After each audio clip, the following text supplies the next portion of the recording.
game. It's a rich thing.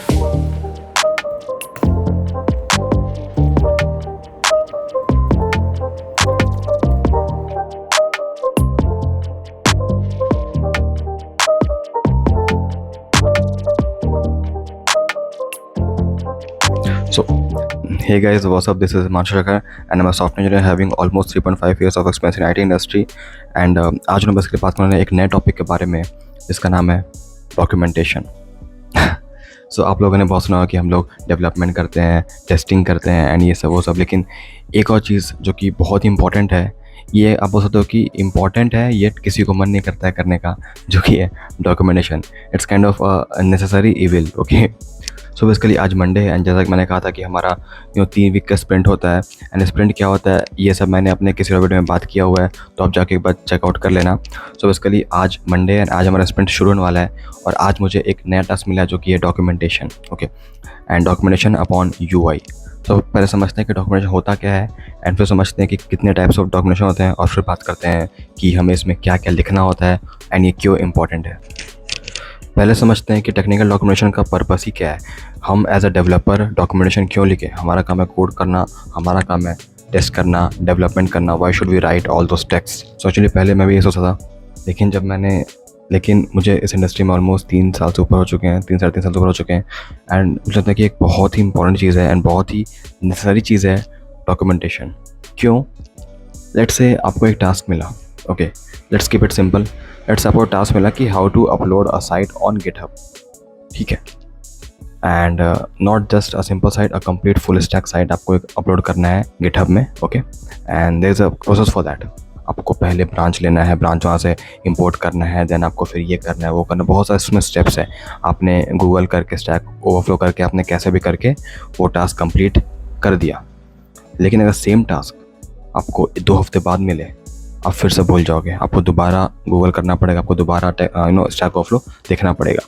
सो कुछ task ऐसे होते हैं कि वो डेवलपमेंट कम होता है, प्रोसेस रिलेटेड ज़्यादा होता है. ये करो फिर ये करो फिर ये करो, देन ये काम होगा.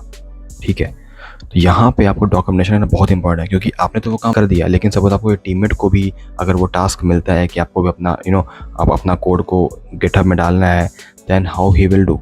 उसको फिर वही चीज़ सेम से करना पड़ेगा. देन वो टाइम एफर्ट वेस्ट ना हो, उससे बेटर है कि वो डॉक्यूमेंटेशन को दे दो, वो डॉक्यूमेंटेशन रीड करके स्टेप फॉलो करके वो चीज़ 5 मिनट में करके दे देगा. ठीक है, तो ये बहुत इंपॉर्टेंट चीज़ है डॉक्यूमेंटेशन का कि आपका जो भी काम का जो प्रोसेस है ना वो आप वहाँ पे डाल देते हो. उससे क्या होता है कि आपको तो हेल्प मिल ही रहा है और आपके पूरी टीम को भी हेल्प मिलता है उससे. ठीक है, तो ये एक बहुत इंपॉर्टेंट चीज़ है. सेकंड इसका इंपॉर्टेंट चीज़ है कि लेट्स से आपने एक टीम में 2 साल से काम कर रखा है एंड आपके बाद एक नया बंदा उस टीम को ज्वाइन करता है एंड उसको बेसिकली कुछ भी नहीं पता उस टीम के बारे में कि वहाँ पे क्या हो रहा है. तो यहाँ पे 2 तरीके हैं. आइदर तो उस बंदा को स्टेप बाय स्टेप केटी मिले, केटी यानी नॉलेज ट्रांसफ़र मिले उस टीम के बारे में कि हमारा काम कैसे होता है, क्या क्या हमारा फ्लो है, क्या क्या टेक्स्ट हमारे यूज़ हो रहे हैं, क्या क्या फंक्शनल यहाँ पे आपको नॉलेज चाहिए, क्या क्या आपको टेक्निकल नॉलेज यहाँ पे चाहिए, ब्ला ब्ला ब्ला. ओके, एंड इसके लिए हर बारी एक नया सेशन उसके लिए क्रिएट होगा एंड देन वहाँ पे लोग बैठेंगे एंड उसको समझाएंगे. And that will take time, that requires some bandwidth as well.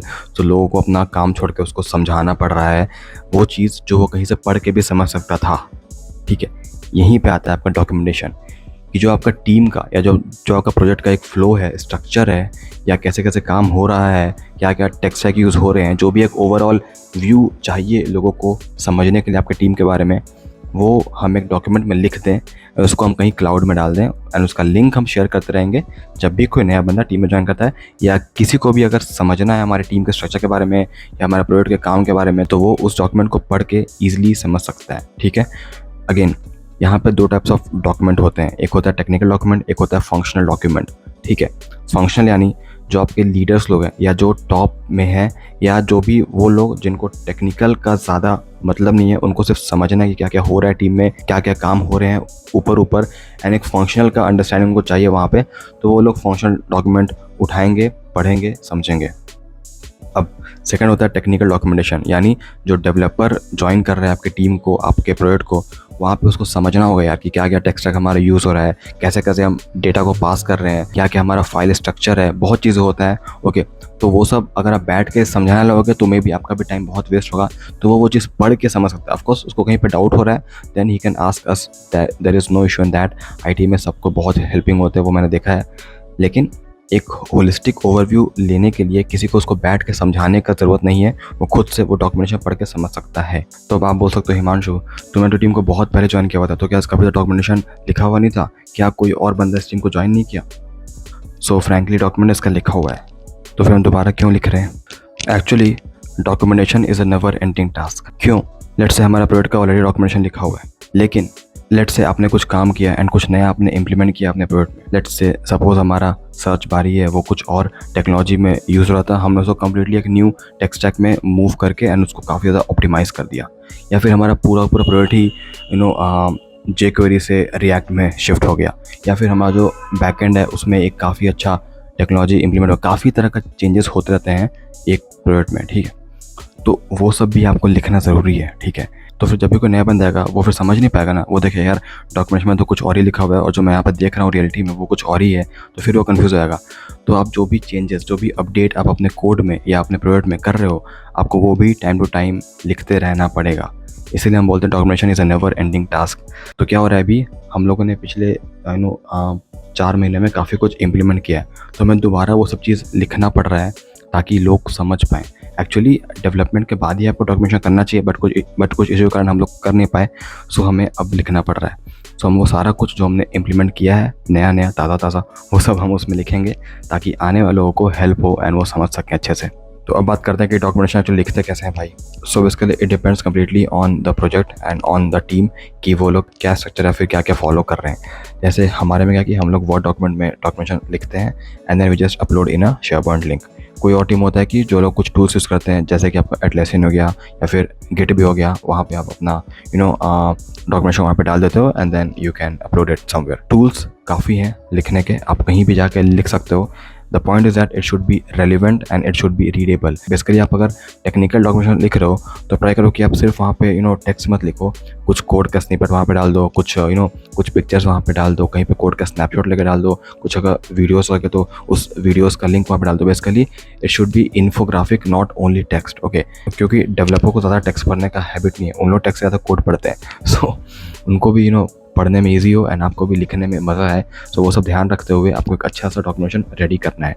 Structure आपका अगर टीम कोई फॉलो कर रहा है तो आप वो फॉलो कर लो, अगर नहीं तो आप खुद का भी अपना स्ट्रक्चर बना के लिख सकते हो and then you can send for a review. तो आपके लीड या आपके सीनियर उसको रिव्यू करेंगे and then they will approve and then it will be uploaded on a SharePoint. And जैसे कि मैंने कहा था कि आपको स्प्रिंट में टास्क असाइन होता है, तो डॉक्यूमेंटेशन का भी आपको टास्क असाइन होता है। जैसे कि आप 5 घंटे ले रहे हो, 6 घंटे ले रहे हो, आप उसको असाइन करो एंड उसको भी काम करो। ये एक प्रॉपर काम की तरह लिया जाता है, ऐसा नहीं कि इसको बस साइड में कर रहे हैं, क्योंकि ये भी एक काफ़ी इंपॉर्टेंट पार्ट है आपके काम का। या सो आई गेस इतना ही था डॉक्यूमेंटेशन के बारे में एंड आई होप आप लोगों को बहुत कुछ सीखने मिला होगा यहाँ से। ये एक नया चीज़ है, जो लोग इन सॉफ्टवेयर के फील्ड में नहीं आए हैं उन लोग को भी ये चीज़ आगे मिलने वाला है, तो अभी थोड़ा मेंटली प्रिपेयर हो जाओ उसके लिए। एंड ये काफ़ी सही भी चीज़ है, क्योंकि इससे क्या होता है ना कि आप लिख तो रहे हो, मे भी आपको कहीं के बोरिंग लग सकता है, लेकिन आपका भी अच्छा खासा रिवीजन हो जा रहा है कि अच्छा ये मैंने ऐसे किया था, क्योंकि आप दोबारा जाकर वहाँ पर सर्च करो कि आपने वो चीज़ कैसे किया था एंड देन आप उसको लिखते हो, तो आपका मेमोरी और ज़्यादा शार्प होता है एंड और ज़्यादा आप प्रोजेक्ट को अच्छे समझ पाते हो while writing documentation. And yeah with that guys we have come to the end of our video. And guys अगर आप सोच रहे हो यार कि ये वायरलेस माइक मैंने कब लिया है, नहीं सब, तो मैंने वीडियो काफ़ी टाइम से नहीं बनाया है, तो बेसिकली मेरे कंप्लीट माइक कलेक्शन के बारे में एक वीडियो आने वाला है जहाँ मैं सब कुछ कवर करूँगा एंड इसके बारे में भी आपको बताऊँगा। एंड अब बताना कि ऑडियो कैसा आ रहा है, सही लग रहा है, या फिर वापस से बोया वाले माइक में आ जाऊँ, जैसा आप बोलोगे वैसा मैं इम्प्लीमेंट करूँगा। So yeah that's all, thank you watching guys, see you next time, take care.